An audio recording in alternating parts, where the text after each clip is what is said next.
Hello everyone, কেমন আছো তোমরা? আশা করি ভালো আছো আর আমি অনেক ভালো আছি। দেখো, আমি আজকে আবারও একটা রেসিপি নিয়ে চলে এলাম। আমি বানাচ্ছি না, আমার মেয়ে বানাচ্ছে। তো আশা রাখি তোমাদের রেসিপিটা ভালো লাগবে। তো তোমরা দেখতে থাকো ভিডিওটা। তো প্রথমে একটা বাটিতে আলু সেদ্ধ করে রেখেছি, ওর মধ্যে পেস্ট করে রাখা চিকেনটা দিয়ে দিলাম। তারপর এক এক করে সব মশলা দিয়ে দেব। তোমরা তো জানোই ও রান্না করতেও ভালোবাসে আর খেতেও ভালোবাসে, তাই যখন যেটা মনে হয় ও তখন সেটাই করে। তো প্রথমে দিয়ে দিলাম পেঁয়াজ কুচি, কাঁচা লঙ্কা কুচি, আদা রসুন কুচি, তারপর পরিমাণ মতো নুন, তার মধ্যে দিয়ে দিলাম সয়া সস, আর দিয়ে দিলাম হচ্ছে বিরিয়ানি মশলা। তো তোমাদের কাছে যদি বিরিয়ানি মশলা না থাকে তোমরা সেটাকে নাও দিতে পারো। আর সামান্য পরিমাণে দিয়ে দিলাম কালারের জন্য লঙ্কা গুঁড়ো আর হচ্ছে টমেটো সস।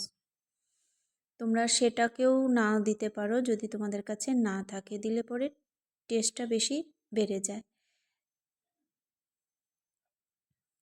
তো দেখো, এক এক করে সব মশলা দিয়ে ভালো করে মিশ্রণটাকে মাখতে হবে। তোমরা এর মধ্যে পাউরুটিও দিতে পারো, তবে আমরা আর দিইনি। তো দেখো, ভালো করে মিশ্রণটা মাখা হয়ে গেছে। এখন মিশ্রণটা থেকে কিছুটা পরিমাণে নিয়ে একটা করে ডিম ভরে ভালো করে কোট করে দিতে হবে। বাড়িতে থাকা জিনিস দিয়ে তুমি তৈরি করতে পারবে, খুব সহজে তৈরি হয়ে যায়, 10 থেকে 15 মিনিট লাগে।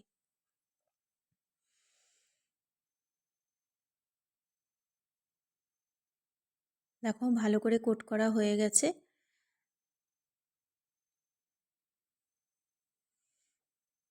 তারপর একটা বাটিতে 1 চামচের মতন ময়দা দিয়ে হালকা করে ময়দার গোলায় চুবিয়ে পাউরুটির গুঁড়োর মধ্যে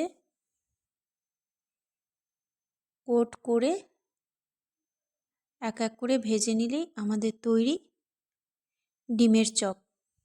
দেখেছো বন্ধুরা, কত সহজে হয়ে গেল, বেশি কিছুই লাগে না। এক এক করে ভেজে নিচ্ছে, বাড়িতে মানুষই দুটো। তো যাই হোক, তোমাদের ভিডিওটা কেমন লাগলো আমাকে অবশ্যই কমেন্টের মাধ্যমে জানাবে।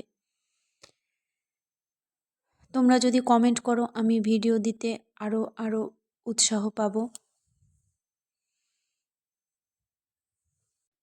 তোমাদের সাথে আরও রান্না শেয়ার করব। আজ তাহলে রাখি, দেখা হচ্ছে নেক্সট ভিডিওতে।